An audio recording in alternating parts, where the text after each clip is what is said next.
وَلَنَبْلُوَنَّكُمْ بِشَيْءٍ مِّنَ الْخَوْفِ وَالْجُوعِ وَنَقْصٍ مِّنَ الْأَمْوَالِ وَالْأَنفُسِ وَالثَّمَرَاتِ، ہم ضرور آزمائیں گے دنیا کی زندگی میں تمہیں خوف کے ذریعے، بھوک کے ذریعے، جان اور مال میں نقص کے ذریعے، وَبَشِّرِ الصَّابِرِينَ، اور بشارت ہوگی صبر کرنے والوں کے لیے۔ تو یہ ساری تکلیفیں، ان کو آپ مکافات عمل کہہ کے نہیں جان چھڑا سکتے، یہ اللہ کی طرف سے آزمائش بھی ہو سکتی ہے کسی کے اوپر۔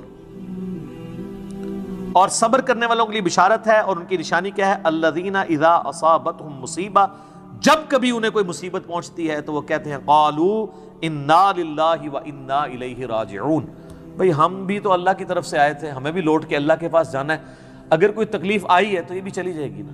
سب سے بڑی تکلیف کیا ہے؟ موت، وہ بھی تو ہم پہ آنی ہے نا، تو اس سے پہلے اگر کچھ چھوٹی تکلیف آئی ہے تو اللہ کی طرف چلی جائے گی۔ اس کانٹیکسٹ میں ایک حدیث ہے صحیح مسلم میں بڑی زبردست، ام سلمہ کہتی ہیں کہ جب ابو سلمہ میرے خاوند فوت ہوئے،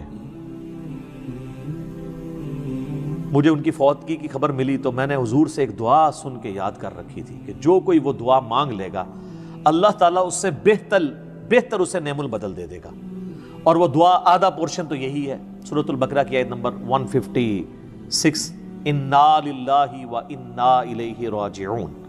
اس کے بعد ہے اللہم اجرنی، یہ جھٹکے سے ملے گا، اللہم اجرنی، حمزہ آگے، اللہم اجرنی فی مصیبتی واخلف لی خیرا منہا، اے اللہ مجھے اس مصیبت میں اجر عطا فرما اور میرے لیے اس سے بہتر نعم البدل کر دے۔ تو کہتی ہیں کہ نبی علیہ السلام نے فرمایا تھا جو یہ دعا مانگ لے گا نا تو اللہ تعالیٰ اس کی کمپنسیشن فرما دے گا، اسے بہتر نعم البدل دے گا۔ کہتے ہیں میں نے دعا تو کی، پھر میں یہ سوچتی تھی کہ میرے خامن جیسا تو کسی کا خامن نہیں ہوگا، ابو سلمہ جیسا خامن مجھے کیسے مل سکتا ہے۔ تو جب عدت پوری ہوئی تو نبی علیہ السلام نے پیغام کا نکاح کا پیغام بھیج دیا، ام المومنین بن گئی، اور یہ ہماری وہ ماں ہے جو سب سے آخر میں فوت ہوئی ہیں 64 ہجری میں، واقعہ کربلا کے بھی 3 سال بعد۔ تو اس دعا کی یہ دعا یاد رکھیں، چھوٹی موٹی بھی کوئی بھی تکلیف، کوئی بچوں کو پہنچتی ہے گھر میں، کسی کو زخم لگتا ہے، ٹھوکر لگ جاتی ہے، کوئی مالی نقصان ہو جاتا ہے، فوراً یہ دعا، اور میں نے الحمدللہ 20 دفعہ یہ دعا آزمائی ہے۔ وقتی طور پہ تو فیل ہو رہا ہوتا ہے کہ یار کوئی مسئلہ خراب ہو گیا، لیکن اس کے بعد اسی شر کے اندر خیر چھپی ہوئی ہوتی ہے، وہ مل جاتی ہے۔ اس آپ دعا کو یاد رکھیں، اور صبح و شام جو چھوٹی موٹی کوئی خبریں بھی آپ کو ملتی رہتی ہیں نا، اس کے اوپر آپ یہ دعا پڑھتے رہیں، یہ آپ کے لیے ایک بہت بڑا وظیفہ ہے انشاءاللہ تعالی۔ باقی یاد رکھیے گا کہ یہ مکافات عمل کا جو معاملہ ہے نیک اور بد لوگوں کے اعتبار سے ڈیفرنٹ ہے۔ نیک لوگوں کو جو تکلیفیں آتی ہیں نا دنیا میں، وہ ان کے درجات کو بلند کرنے کے لیے آتی ہیں، اور یہ اللہ تعالیٰ نے بڑی سختی کے ساتھ سورۃ العنکبوت کے اندر نا صحابہ کرام کو ایڈریس کر کے نا یہ فلسفہ کلیئر کیا ہے، آیت نمبر 2 اور 3 کے اندر، احسب الناس ان یترکوا ان یقولوا آمنا وهم لا یفتنون، کیا لوگ اس گمان میں ہیں کہ انہیں صرف اس بات پہ چھوڑ دیا جائے گا کہ وہ ایمان لے آئے اور ہم ان کی آزمائش نہیں کریں گے؟ وَلَقَدْ فَتَنَّ الَّذِينَ مِن قَبْلِهِمْ، بے شک ہم نے ضرور آزمایا تھا ان سے پہلے لوگوں کو، فَلَيَعْلَمَنَّ اللَّهُ الَّذِينَ صَدَقُوا وَلَيَعْلَمَنَّ الْكَاذِبِينَ، تو اللہ تعالیٰ ضرور جانچ کر رہے گا کہ کون سچے ہیں اپنے دعوے کے اندر، کس دعوے میں کہ غلامی رسول میں موت بھی قبول ہے، اور کون صرف نعرہ بازی کر رہے ہیں۔ اللہ تعالیٰ ان کو ظاہر کر کے رہے گا، جانچ کے رہے گا۔ تو یہ اللہ تعالیٰ نے اپنا اصول رکھا ہے، یونیورسل ٹروتھ ہے۔ اس کانٹیکسٹ میں صحیح بخاری میں ایک حدیث ہے، صحابہ کرام نے جب کافروں کی تکلیفوں کا ذکر کیا نا حضور سے، تو آپ نے فرمایا صبر کرو، اللہ کی قسم تم سے اگلے لوگوں کو زمین میں گاڑا جاتا تھا، سر کی مانگ پہ آرا رکھا جاتا تھا اور کہا جاتا تھا کہ اسلام چھوڑ دو، اور وہیں ان کے 2 ٹکڑے کر دیے جاتے تھے، وہ اپنے دین پہ قائم رہتے تھے۔ لوہے کی کنگیاں ان کے گوشتوں پہ پھیری جاتی تھی، حتیٰ کہ ہڈی تک پہنچ جاتی تھی، تب بھی وہ اپنے دین پر ثابت قدم رہے۔ تو نبی علیہ السلام نے اپنے صحابہ کو اگلے لوگوں کی یہ تکلیف گنوائی۔ تو اب وہ جو اتنی تکلیفیں کاٹتے رہے ہیں، وہ کوئی مکافات عمل نہیں ان کے لیے ہوا، آزمائش تو ہوئی ہے نا جی۔ تو نیک اور برے لوگوں کے اعتبار سے ڈیفرنٹ ہے، یہ ذہن میں رکھیے گا۔ بخاری اور مسلم کی متفقن علیہ حدیث ہے، نبی علیہ السلام نے فرمایا مسلمان کو کوئی بھی تکلیف پہنچتی ہے، دکھ درد بیماری، کوئی اندیشہ کہتے ہیں ذہنی ٹینشن کو، صرف کہ یہ نہ ہو جائے، حتیٰ کہ اس کے پاؤں میں کانٹا بھی چبھ جائے، تو اللہ تعالیٰ اس کے بدلے میں اس کے گناہوں کو معاف کر دیتا ہے۔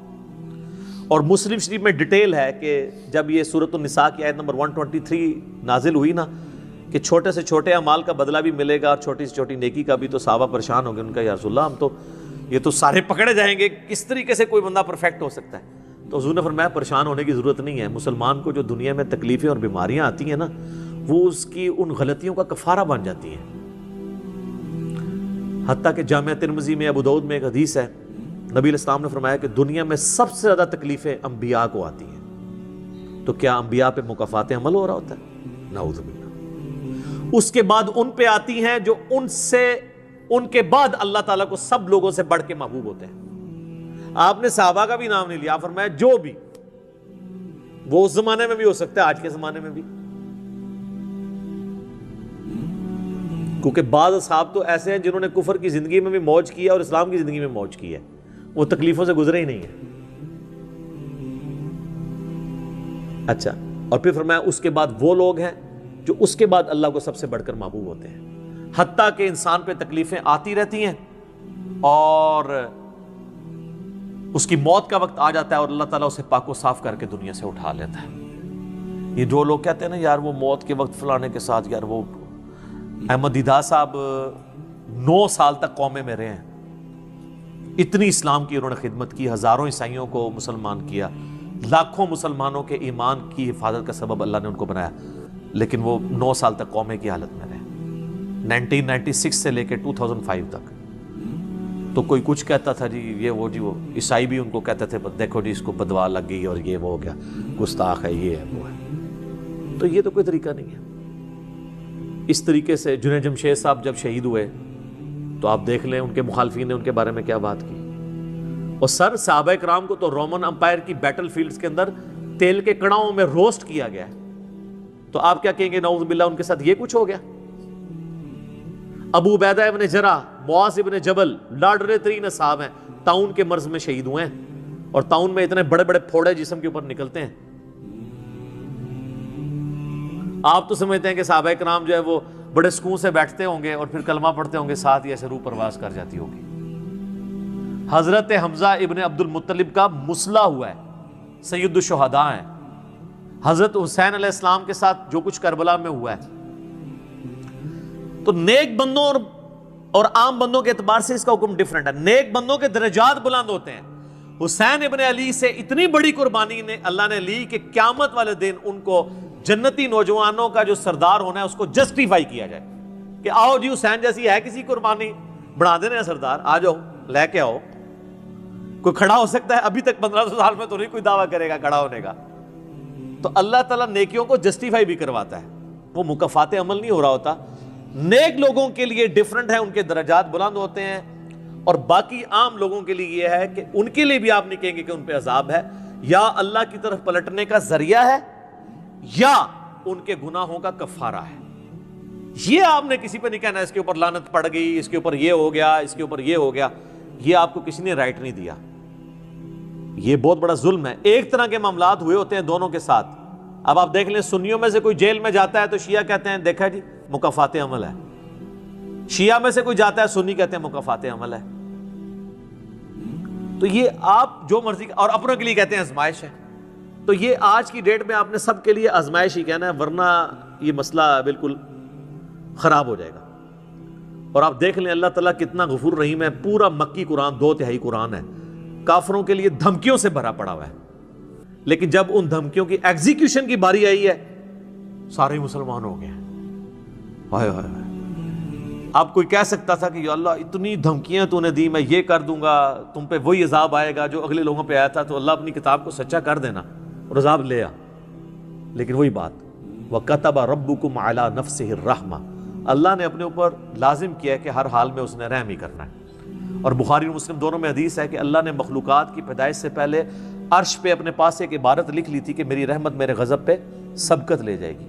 وہ ایسی سبقت لے گئی کہ 2/3 قرآن سائڈ میں رہ گیا، دھمکیوں سے بھرا ہوا. فتح مکہ پہ جنہوں نے معافی مانگی طلقاء بنے مسلمان، حتیٰ کہ ہند کی بھی حضور علیہ السلام نے توبہ قبول کر لی، ابو سفیان کی بھی توبہ قبول کر لی. یہ بات ہے.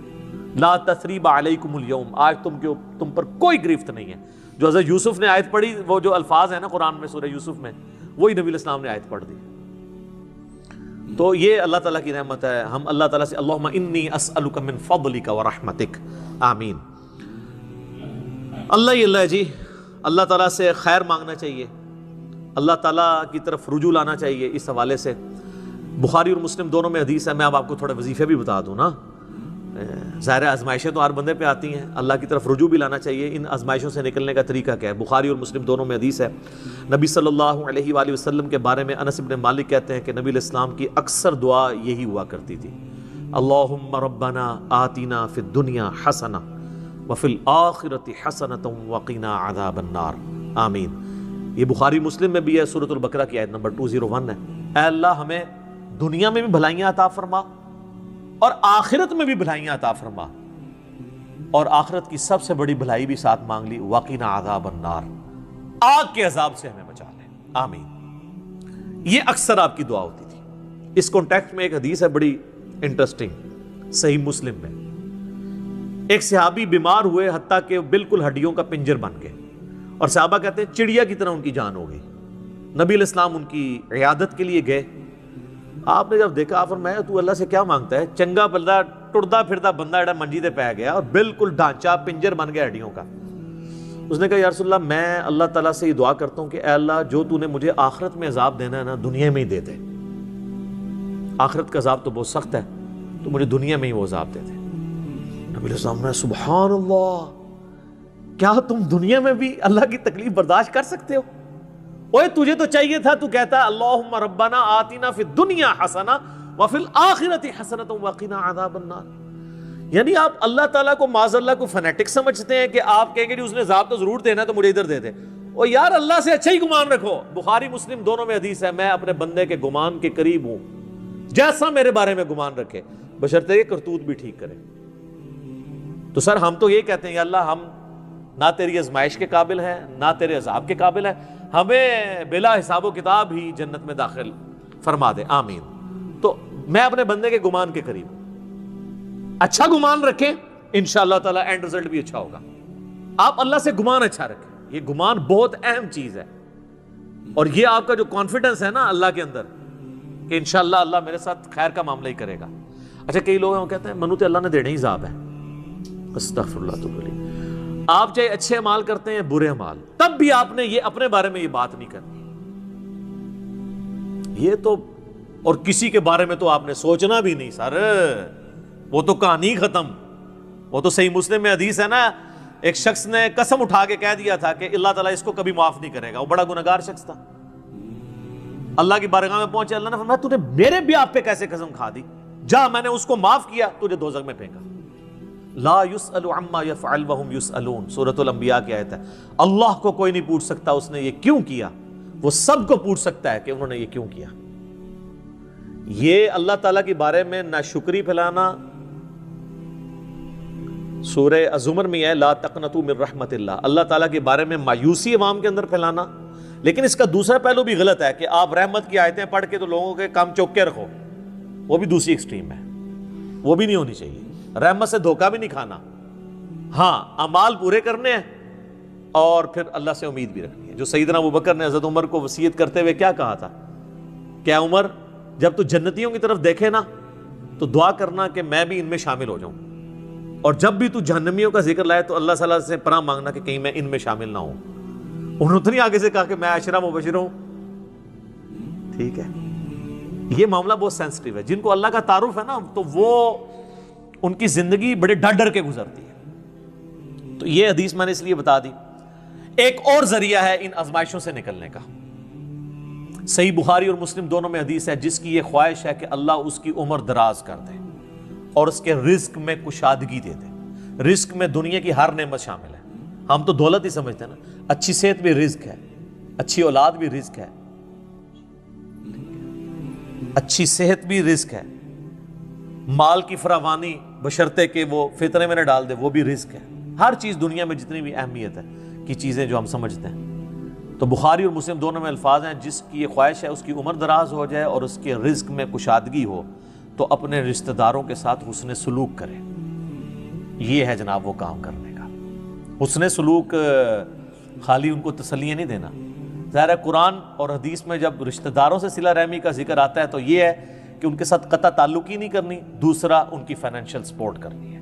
اس لیے آپ دیکھیں سب سے زیادہ حقدار زکوٰۃ کے صدقات کے آپ کے بہن بھائی ہیں, سب سے قریبی رشتہ وہ ہے, اس کے بعد کوئی اور حقدار ہے. باقی اس پہ تو امت کا اجماع ہے کہ جو صدقات اللہ کی راہ میں آپ کرتے ہیں اس سے اللہ تعالیٰ تکلیف ٹالتا ہے. منت سے نہیں ٹلتی. بخاری مسلم میں حدیث ہے کہ منت سے کنجوس کا مال ہی نکلتا ہے, تکلیف نہیں ٹلتی. لاجیکل ہے. منت تو یہ کہ یا اللہ پہلے یہ کر تو میں کراں گا, اور صدقے میں کیا ہے, یا اللہ میں نے تیری طرف سے تیری راہ میں یہ صدقہ کیا اور میں اس نیک عمل کا وسیلہ تجھے پیش کرتا ہوں, میرا مسئلہ حل کر دے. جو بخاری مسلم میں حدیث ہے 3 لوگ غار میں پھنس گئے تھے, انہوں نے اپنے پرانے اعمال کا واسطہ پیش کیا تھا. یہ نہیں تھا کہا کہ یا اللہ ایک بار کاٹ دیتے سی یہ کریں گے, پھر کون سی نکلنا. انہوں نے اپنے پرانے کیے ہوئے اعمال کا وسیلہ اللہ کے حضور پیش کیا, جو قرآن میں بھی ہے وَاسْتَعِينُوا بِالصَّبْرِ وَالصَّلَاةِ. صبر اور نماز کے ذریعے اللہ کی مدد چاہو, جس سے وہ کہتے ہیں جی اس سے غیر اللہ کی مدد ثابت ہوتی ہے. تو کوئی کہتا ہے المدد یا صبر, المدد یا نماز, وہ اس کا مطلب ہے صبر اور نماز سے اللہ کی مدد, کیونکہ آگے آتا ہے ان اللہ مع الصابرین, بے شک اللہ تعالیٰ صبر کرنے والوں کے ساتھ ہے. تو نیک اعمال کا وسیلہ آپ اللہ کے حضور پیش کریں. تو صدقہ اور خیرات کرنا یہ اللہ تعالیٰ کی طرف سے آئی ہوئی تکالیف کو, بلاؤں کو ٹال دیتا ہے. ایک چٹکلا عرض کر دیں صدقہ وہ چیز ہے جو بلا کو کھا جاتی ہے, اور مولوی وہ بلا ہے جو صدقے کو بھی کھا جاتی ہے. ہاں صدقہ کس کو دیتے ہیں سر, دیکھا کتنی بڑی بلا ہے. بلاواں نو جڑی چیز کھانی ہے وہ صدقہ ہے, اور جو صدقے نو بھی کھا جائے سب تو بڑی بلا وہ مولوی ہے. اچھا یہ چٹکلے کے طور پہ اس کو نیگیٹو کسی نے نہیں لینا, میں نے ایک مزاح کے طور پہ بات کی, اس ٹاپک کے ساتھ کوئی تعلق نہیں ہے, چونکہ ایک مشہور ہے چیز. تو یہ میں نے آپ کو ایک دعائیں, اذکار اور پھر اعمال بھی بتا دیے. آخر میں 2 دعائیں میں وہ جو بیان کی تھی ان کو ریپیٹ کر دیتا ہوں. ایک پریونٹیو دعا ہے, یہ 2 علاج ہوتے ہیں نا, پریونٹیو اور کیوریٹیو. پریونٹیو علاج یہ ہوتا ہے کہ بیماری ہونے سے پہلے علاج کیا جائے, جیسے ویکسین ہے. آج کل وہ کہہ رہے ہیں نہیں کورونا کی ویکسین بن گئی ہے کہ وہ لگوا لیں تو تکلیف ہوئی نا. ایک ہوتا ہے کیوریٹیو علاج کہ بیماری ہو گئی ہے تو اب علاج کیسے کرنا ہے. تو پریونٹیو علاج جو دعائیں ہیں نا وہ ہے اللہم ربنا آتنا فی الدنیا حسنہ وفی الآخرۃ حسنۃ وقنا عذاب النار. ہر نماز کے تشہد میں اسے مانگے, ٹھیک ہے, بلکہ سجدے میں مانگے. صحیح مسلم میں حدیث ہے کہ سجدے میں تم اپنے رب کے سب سے زیادہ قریب ہوتے ہو, خوب دعائیں مانگا کرو.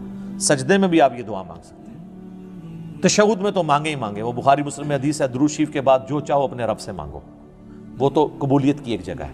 اس کے علاوہ یہ ہوگی پریونٹیو علاج بیماریوں سے, پریشانیوں سے.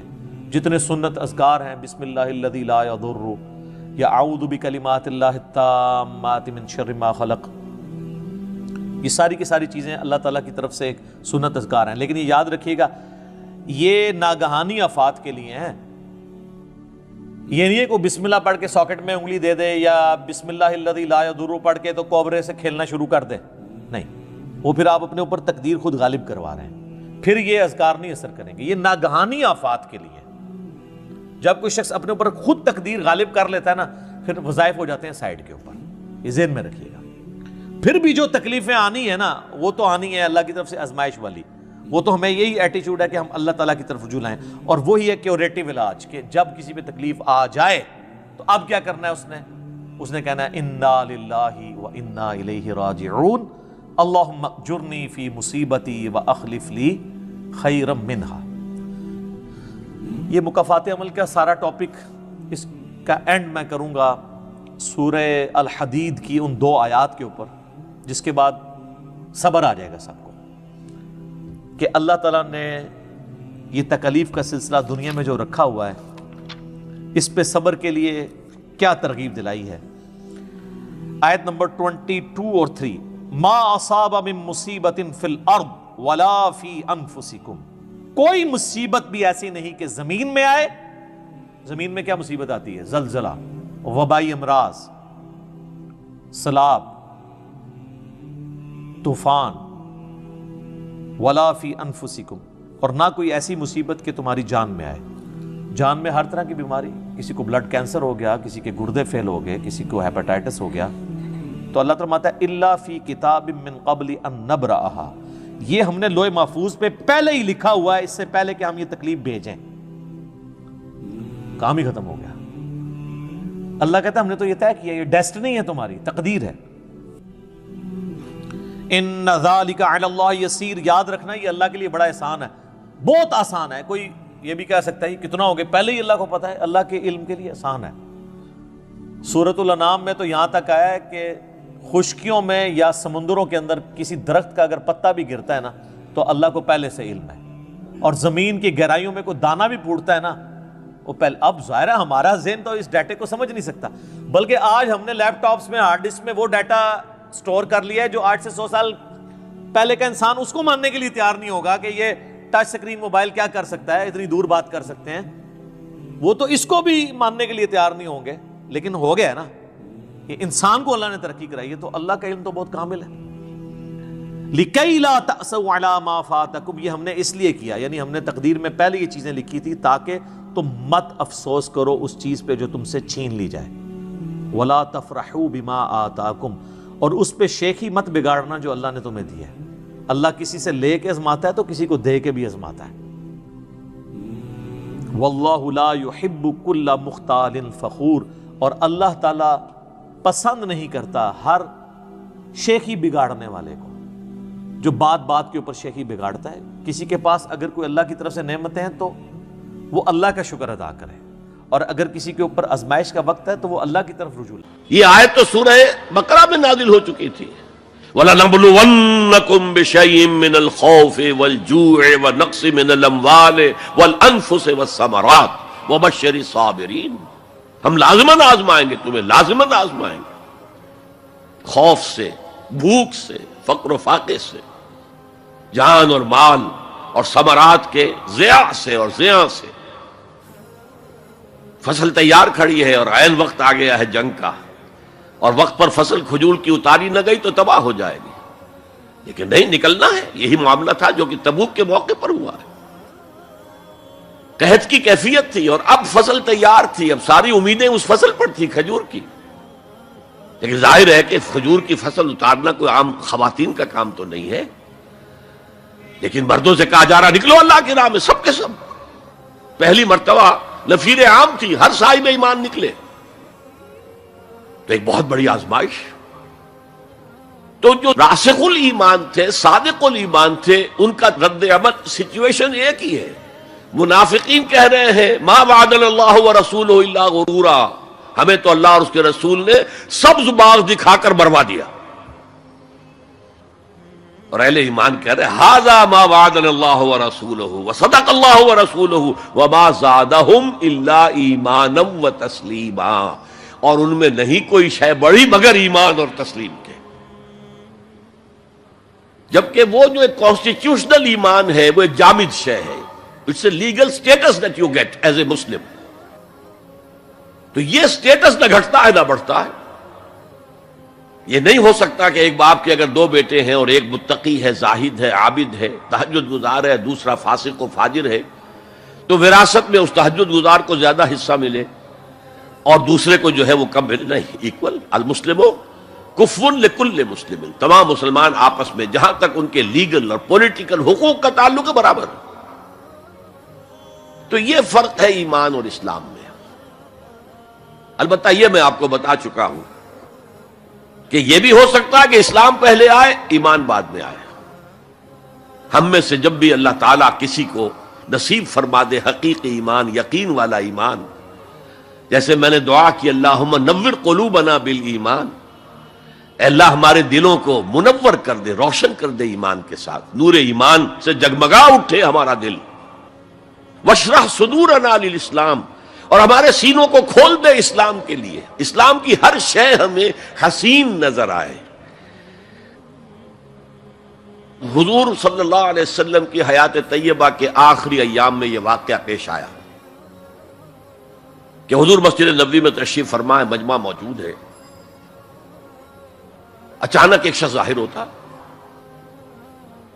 شدید و بیاض ثیاب،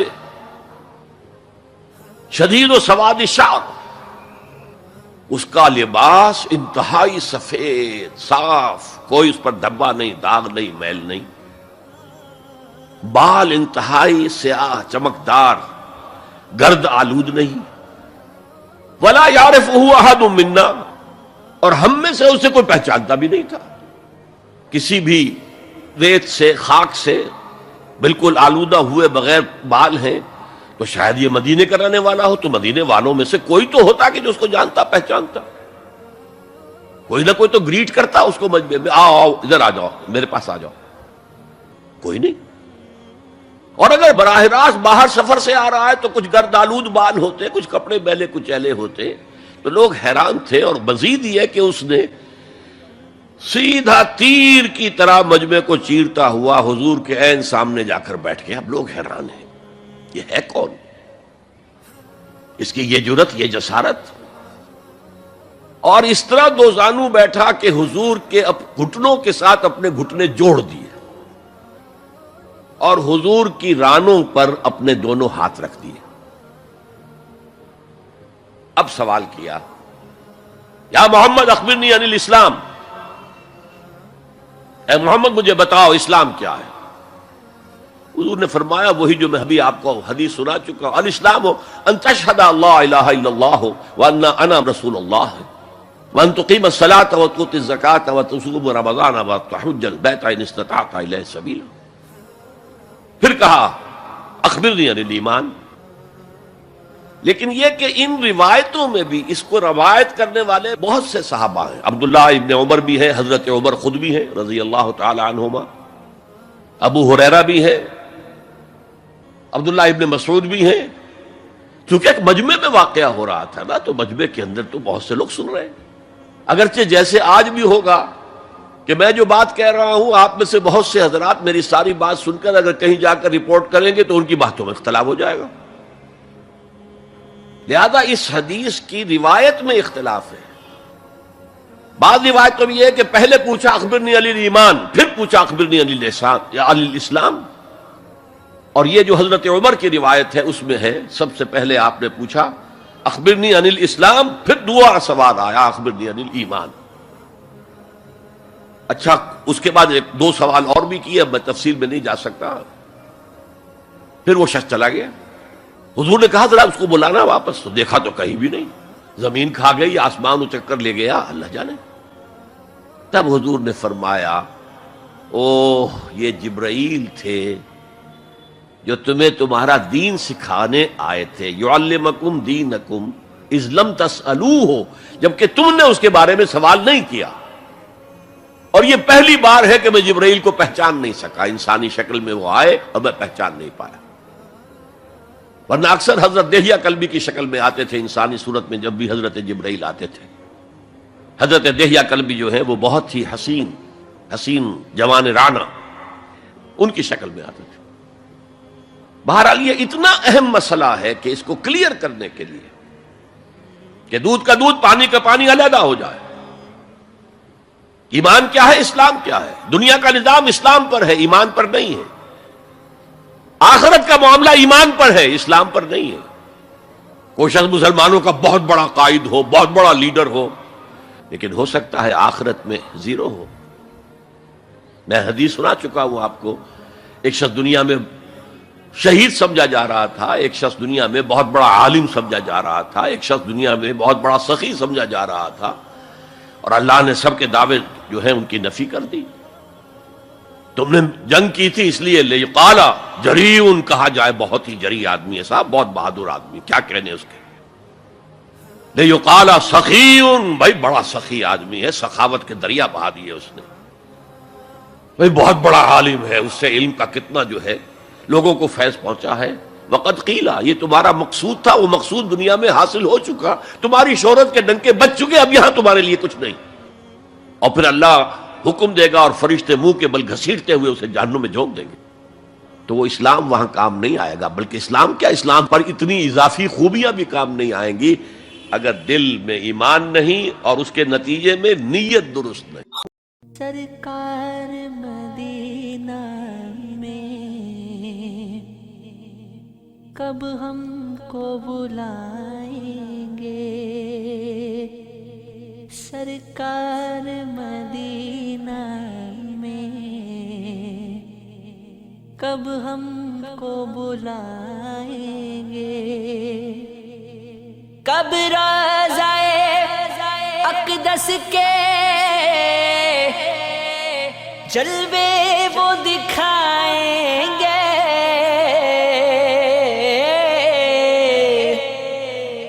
سرکار مدینہ میں کب ہم کو بلائیں گے، کب ہم کو